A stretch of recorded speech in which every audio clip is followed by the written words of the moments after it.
Welcome back to the bead table, and today we are going to be creating these beautiful fringe earrings, and I want to show you in this video how we get everything started. I just thought that these colors were so beautiful and so springtime that I wanted to make a fringe using them, and this is such an easy pattern for everyone to follow, but the process unfortunately is not always beginner friendly, and it's just going to take you a couple of tries before you really get it right. So today, like I said, I'm going to show you how to start the fringe earring, and we're going to be creating a base row. I'm using Miyuki silver thread, and this is a nylon thread that's really great for beading when you're doing bead weaving onto a project. And I've cut about 1.5 arms length of thread, because with this fringe, that's about as much as it takes. There's only a little tiny bit left over. So when you cut your thread, you want to make sure that you go through and you pull all the way down the length of the thread and get rid of any stretch that's in that thread, because gravity does work, and over time, if you don't pre-stretch it, the thread will stretch on your finished product and then you'll get bead gaps, and nobody wants that. About some of the other materials, this triangle right here, that is a 17mm stainless steel triangle bezel, and you can order those easily on Amazon. There's a whole bunch of different varieties. You can also get different shapes. There are circles, teardrops, squares, and I believe there are also diamonds. I find that I like working with the triangles the most because it gives you that flat surface to do your pattern on, and then you can put your earring hook up at the top and it's like an easy fit. So I like that about the triangle. I've stretched my thread, and now I want to tie it onto the bezel. And what we're going to do is we are going to just find a corner like that. And the first knot that we're going to tie is just an overhand knot, which is passing the string through the loop once. We're going to give it a tug, and then we're going to come in and do a surgeon's knot, which is passing that string end through the loop twice. We're also going to secure it with some glue when we're done, but for right now, this will provide enough hold for us to do our earring. And when you're tying the knot, I just want to show you, give it a good yank when you've tied that surgeon's knot to strengthen it. You want to make sure that your knot is laying on the flat side of the triangle surface that you're going to be putting your beads on, because when we slip our beads on, it will kind of cover that knot right there and keep it out of sight. Give yourself a good tail, because you're going to be tying off your design when you're finished to this tail, and you don't want it to be short. Now for the fun part, we are going to thread our needle. I was really successful on the first one when I did it, so hopefully I will be just as successful. We shall see. This is the most tedious part. I'm using a size 10 beading needle. Oh, almost had it. And the size 10 works really well with the beads, which I will explain in a minute. Give yourself a good tail to work with so that when you're pulling on your design, the thread won't slip off and then you won't have to restring your needle. These are the peach beads that I'm using, and I love this color. This was my favorite out of all of them, and I hope that you can see the color really well on those, but it's just very springtime, very Easterish, so I definitely wanted to use those. Then we have this really pretty dusty blue,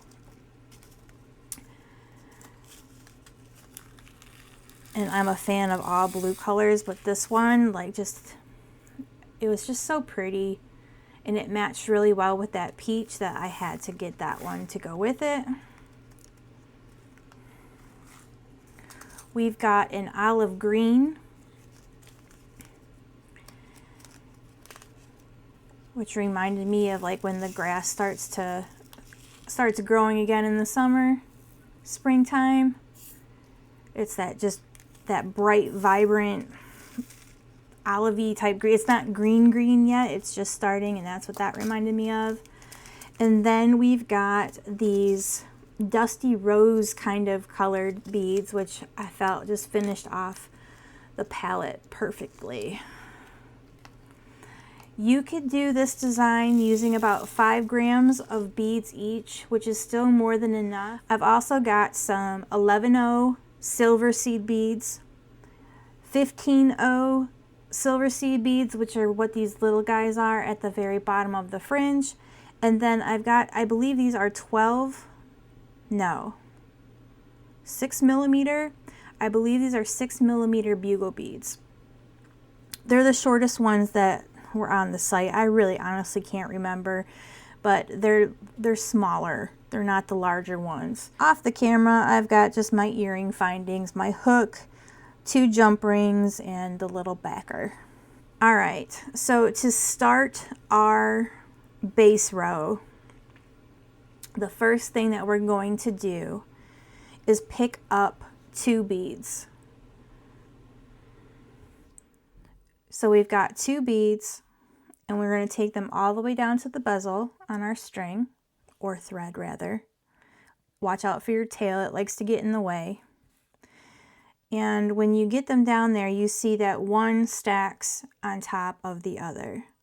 What we're going to do is take our needle, we're going to go through the back of the triangle, and then I call this the top of the bead, going through the top like this. Some people call it the bottom. I call it the top because if I'm thinking bottom, it confuses me. So this is just how I do it. But basically, you take your needle through the top of that bead, and then you're going to pull slowly because this thread loves to tangle and get knotted up. So we do everything slow in this project. Now you can see that you've got 2 beads like this. They're not exactly straight, right? So what we do is we take our needle, go through the top of this bead here, because it's coming out of that second bead. You're going to go through the top all the way down and pull.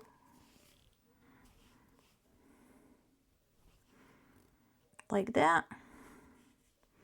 And then you're going to take your needle and go back up through that second bead, essentially really anchoring it to your triangle.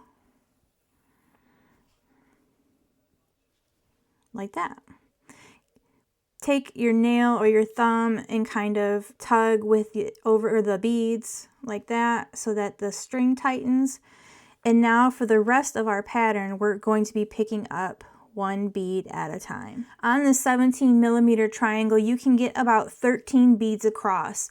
In order to do a design that comes down into a point like this one, you need to have an uneven amount of beads going across, not even numbers, odd numbers. So 13 is perfect because you can have 7 on each side, and then your 13th row is the longest, and that's what creates the point. So we're going to go 13 across. With our string coming out of the second bead, we're going to pick up 1 bead at a time for our base row in our base color. And yes, it does take a little bit of time to get it set up, and it's not as fun as the rest of the project, but definitely an essential part. And the reason why I want to do it in 2 videos is because I feel like we might want to practice this part first before going into the fringe, because that's a whole nother ball game in itself. So one element at a time I feel is good. So now we went through the back of our triangle. We're going to go through the top of this 3rd bead like so. And then I just like to hold it in place while I pull my needle through and pull the thread through.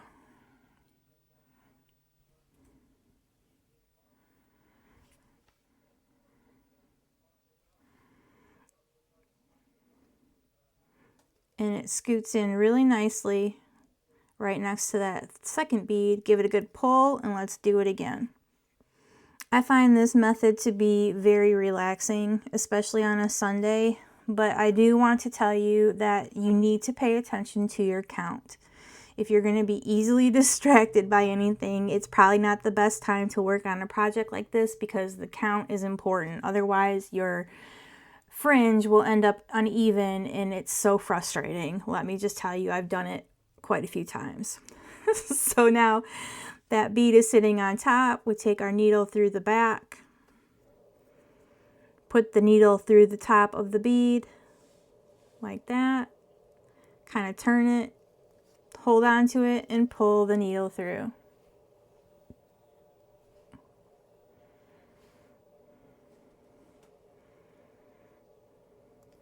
Give it a tug, and there is our fourth bead. So one bead,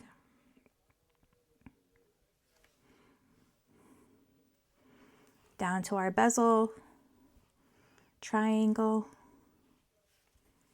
It's sitting on top of that fourth bead. Take our needle, go through the back, go through the top of this bead that's sitting on top of our other bead. It's hard to do it on camera as well. Hold on to it nice and snug and pull your thread through slowly so that we don't get tangled.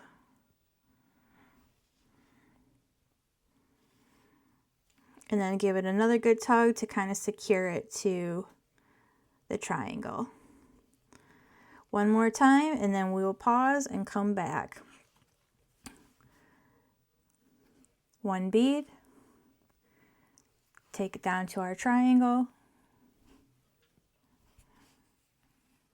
where it rests on the bead before it. Go behind the triangle with our needle and through. Pick up the top of that bead like that. And then pull your thread slowly through and then give it a tug to make it snug. And that rhymed. Give a tug to make it snug. All right. I'm going to continue to do all 13 beads, and when I'm done, I will come back. And so this is a good place for you to pause the video if you are beading along and continue on until we get to our 13th bead. We are back, and now I have secured all 13 of my beads onto the triangle, and the thread is coming out of that last bead. We're going to anchor it just like we did in the first bead. And what you have to do is you have to go through the bead next door. So up into that bead like that. Pull your thread through.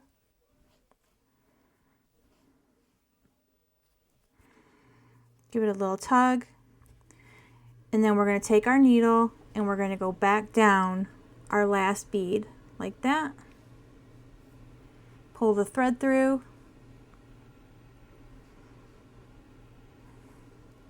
And now our earring is ready to do our fringe.